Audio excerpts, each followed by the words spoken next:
What's up, Saints and Eights? Welcome back to another episode of Music and Makeup with a special segment I'd like to call Behind the Beat. It's where I sit down with artists who are making serious noise in their lanes. You've heard his work on A Cold Night in September, a standout collaboration that he dropped with Showalter. He's one of those artists that consistently delivers thoughtful and authentic lyrics, and he brings that energy to every verse. Welcome to the podcast, SBZ. Yo, what's the word? Thank you for having me. Thank you so much. Thank you. You're welcome. I like to start off every interview for people who may not be familiar with your work. Who is SBZ and how would you describe your sound? I'm just a kid from Harlem that's just, always had an affinity for rhyming, like putting words together and stuff. If I would describe my sound, I don't know. I guess it's just me, for real. I can't really put it into words. So let's take it back. What was like your earliest memory of hip hop that kind of made you think that this was something that you wanted to do? Damn, that's a good question. Hip hop has been a part of my life for as long as I could remember, but I do recall a couple songs that stood out. Like I used to try to put my own little lyrics to it. They never made sense, but like the Ladies Night joint with Left Out. I remember, I think that came out 97. Yeah, 97, 96, 97.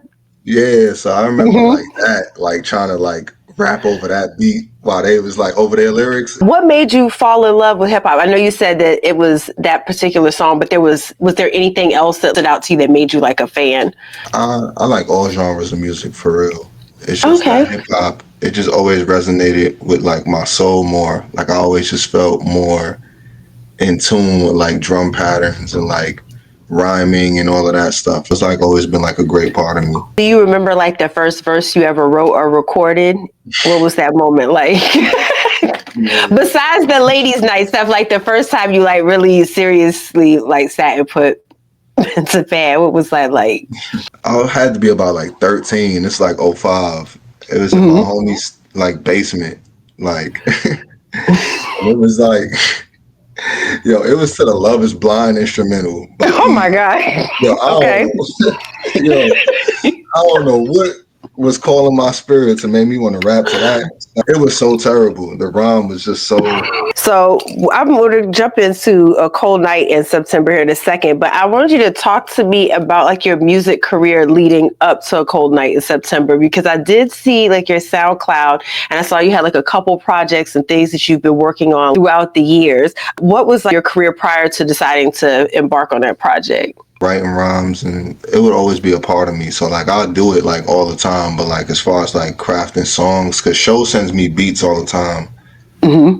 Every time he makes one, to get my opinion and such. I was always dabbling with rap, for real. I never really locked in I should have, given my passion for it. But until A Cold Night in September, and then Show really put the battery in my back, and then I had the time, and I was just why not? It was a good outlet for me. But prior to A Cold Night in September, I was just recording songs here and there. I wasn't really consistent, for real, because I don't have my own recording studio and I've always lived out of state. Speaking of Showalter, how did y'all's relationship come about? Oh, well, that's my brother for sure. Our moms grew up together. So by right, we grew up together. So same neighborhood, same building, Harlem. What was it that made y'all decide that then was the time to lock in to make this album? Well, I mean, we always planned it for as long, because we started rapping together, for real, seriously. So it's always been since he started making beats, it was always in the back of our minds, but we never spoke on it, for real. I only trust in him to make beats for me, for real. It's a couple other guys I rock with, but Show is my right hand. So it was always a thought, but we just never executed it. In what ways would you say Showalter pushed you creatively or challenged you during the process? Because there's beat making and there's production, and a producer helps kind of guide the process. Did he help push you creatively in that sense on this project? Oh yeah, absolutely. He's always getting on me, because it's he's yo, tell me how these drums, what kind of drums you need?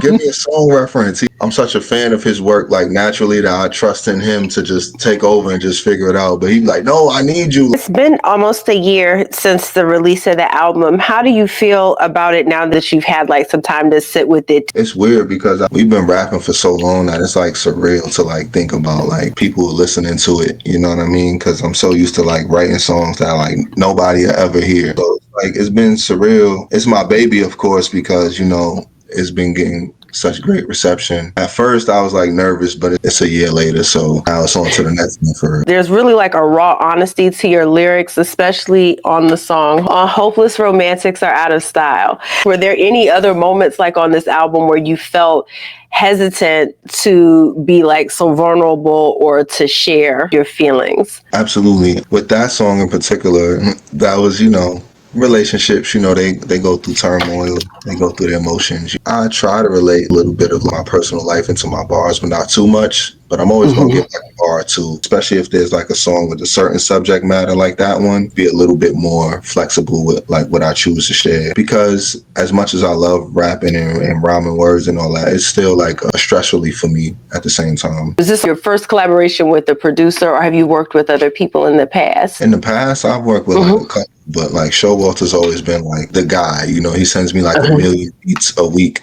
So like there's so many to choose one. So I never really had to like search, because they've always been available. Well, we got a couple Raxon joints. Shout out to my boy Jesse Raxon. We got a couple Raxon joints on there too. We plan on working with like a couple other guys, like the homie Spaced out of Houston. But like for the most part, Showalter is like, we don't really need beats because he's so consistent. What was the vibe that you wanted listeners to feel when they hit play? Like, what mood were you all trying to create with this album? That's the thing. We never really had like a conversation of like setting a tone or mood. I guess whatever like fit in that moment, whatever beats called to us in that moment, we just rap to.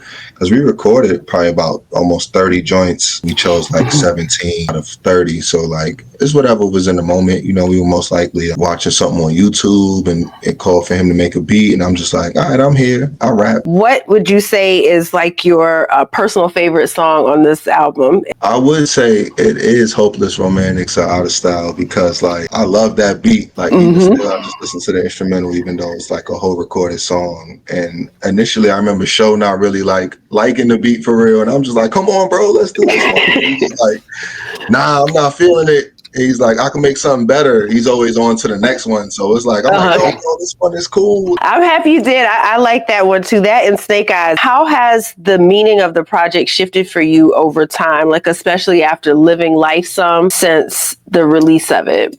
It's still fresh to me because every day somebody's telling me, yo, I heard your joint. And it's like people I wouldn't have expected. And I'm like, oh, all right. So it's still, I guess, reaching a few more ears. So it's dope. I'm just happy like I can have something tangible because I've been rapping for so long. It's something I could like say, hey, like, look at this outside of like cliche, like SoundCloud. Do you like to write, like be presented with the beats first, or do sometimes you just already have like the lyrics in your head already and you're just waiting for the beat? It's kind of hand in hand at this point because I've grown accustomed to like writing in my lonesome and then Show crafting a beat or him like emailing me a beat or texting me a beat and I'm just writing to it. And when I go to New York, we record it.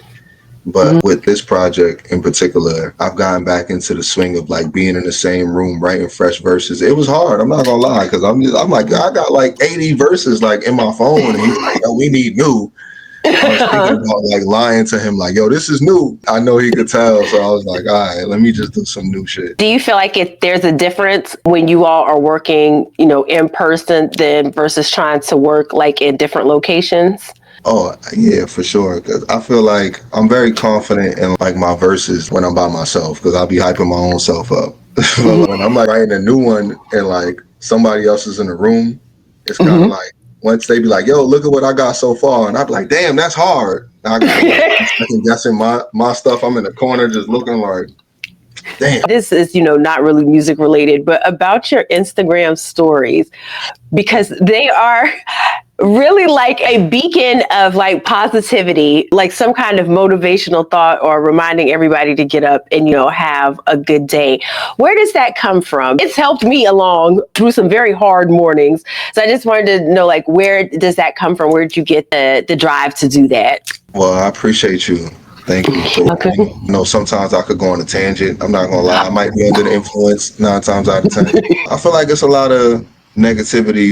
I manage like a tobacco shop. It's a lot of people that come in there on edge and angry, and I'm just like, man, it's like, life is short. It's a lot of stuff going on. Like, what are you happy for? Like, be more grateful. You know what I mean? I'm not saying like Right. we all can't have bad days. I have some as well, even though I try to spread positivity. But that's why I spread it more, because like, I go through things as well. And if I could like look at the, see the grass is green on the other side, why can't you? You know what I mean? It's just a lot to be grateful for out here. I really appreciate that. Can you tell us about what's coming up? Well, recently, we've been working on stuff. Me and Showalter are planning like the next tape, like the next attack. Outside of that, I also am working on solo stuff, just to get my name out there, try to show some consistency on my side as well, outside of like the SBZ Showalter like universe. How do you hope that people remember Cold Night from September another year from now, or in the future as time goes on? I hope that people can take away like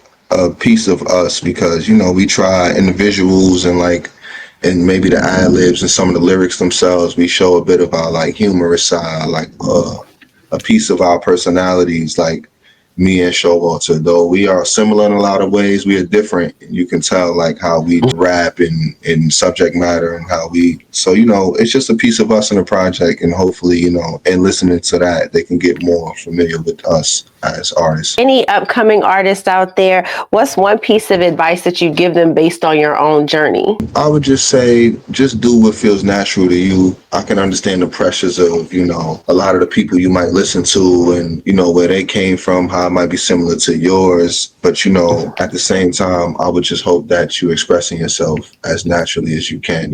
Don't worry about it. There's a demographic for everything. So like, That's right. If you feel your beats are like a little different, that's okay. There's people who are looking for different types of beats. If you feel like you might fit more in the traditional stuff, if it feels natural to you, there's people looking for that as well.